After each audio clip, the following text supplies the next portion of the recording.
Buongiorno cari amici, benvenuti anche oggi nel canale vostro Marietto Veneziano. Oggi il vostro Marietto Veneziano vi vuole parlare della Vicca perché una ragazza, una signora che ci segue dal nome Sara, una persona che è molto gentile, mi ha chiesto di dire qualcosa sulla Vicca. Però prima di iniziare il vostro Marietto Veneziano vi chiede di iscrivervi al canale di Legare del vostro Marietto Veneziano, di venirci a trovare nei nostri gruppi Facebook e di Telegram, dove le lunedì sera alle 20:30 il De Galla e Marietto Veneziano tengono un corso o un percorso esoterico. Chiaramente è gratis e se vi scappa anche un super like fatelo pure che è sempre ben accetto in questo canale e anche in quello di De Galla. Bene, vorrei parlare della Vicca. Prima di tutto vi dico che l'esperto della Vicca è il Dante, ma oggi non ho trovato il Dante e non mi vuole offrire il caffè, cioè l'ho trovato ma mi ha detto io di caffè macchiati non te ne offro perché è domenica e allora sapete io quando non mi offrono il caffè ho preso la moto e sono andato a farmi un giretto. Bene, comunque riprendiamo il discorso della Vicca. Io di Vicca ho conosciuto solamente 2 o 3 persone realmente sacerdotesse.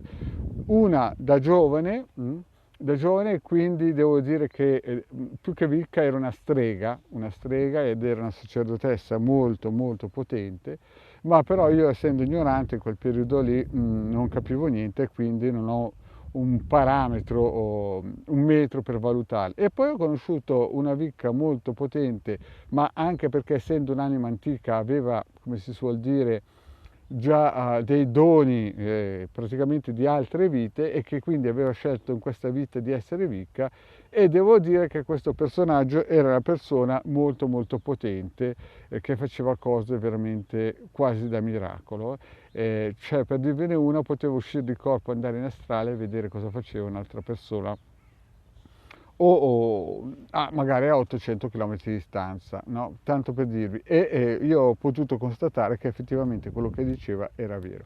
Oppure poteva fare degli avatar astrali e andare nel passato delle persone e interrogare questi avatar senza che quelle persone se ne rendessero conto, no?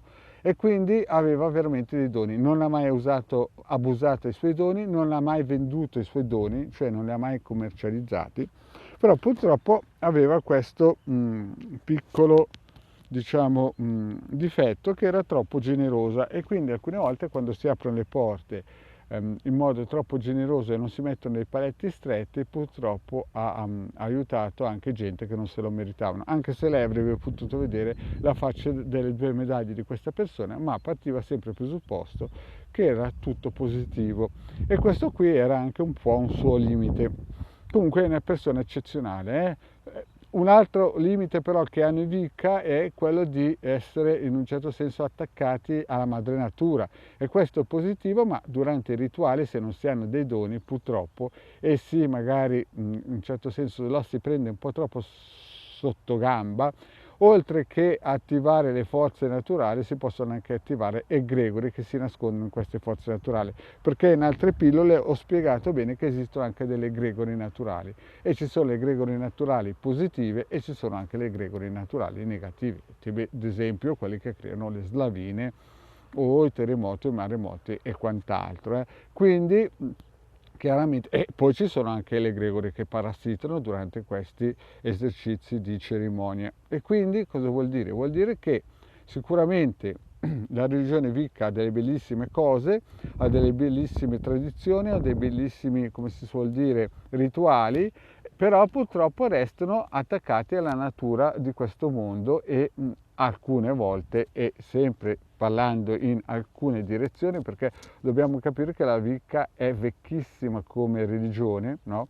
È stata purtroppo spiellata dal cattolicesimo verso il 1200 con la caccia alle streghe, però purtroppo quello che è arrivato oggigiorno a noi è molto limitato. Le vere Vicca, come quelle che ho conosciuto, sono veramente personaggi molto potenti. Oggigiorno però purtroppo ci sono persone che si aggregano a Vicca ma che di Vicca non hanno proprio niente. Magari prendono una spadacchia e fanno 2 o 3 cerchi, però purtroppo non hanno competenze professionali, diciamo proprio, nel senso che imitano, scimmiottano, ma non hanno niente da che vedere.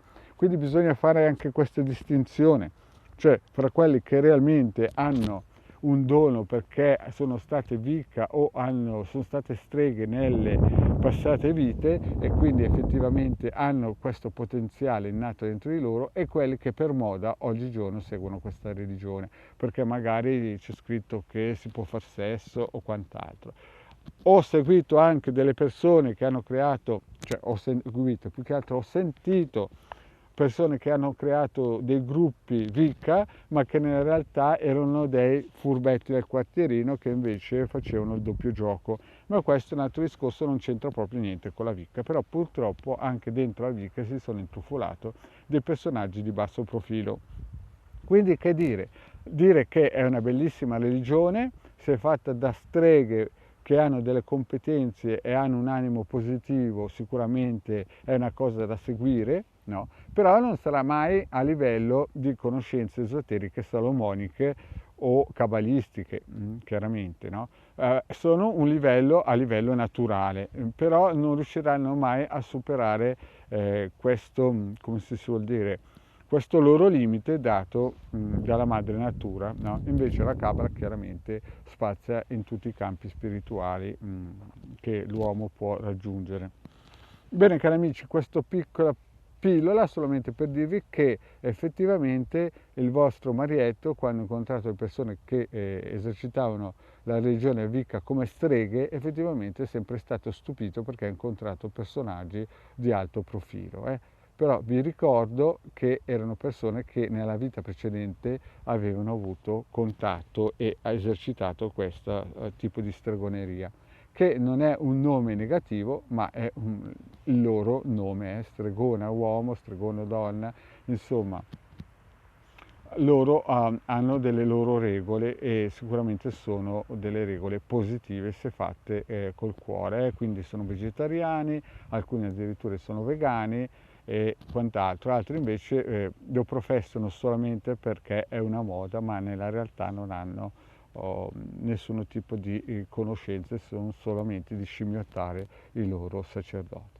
Bene cari amici, il vostro Marietto ha finito qui la pillola, vi chiedo, se non avete ancora fatto, di iscrivervi al canale di Ildegard del vostro Marietto Veneziano, di venirci a trovare nei nostri gruppi Facebook e anche andate a scaricare nel sito alcapitano.altervista.org i PDF che sono gratuiti, e se avete tempo anche di venirci a trovare nei nostri gruppi di Telegram, dove ogni lunedì sera alle 20:30 teniamo un percorso di esoterismo. Grazie cari amici e alla prossima, ciao!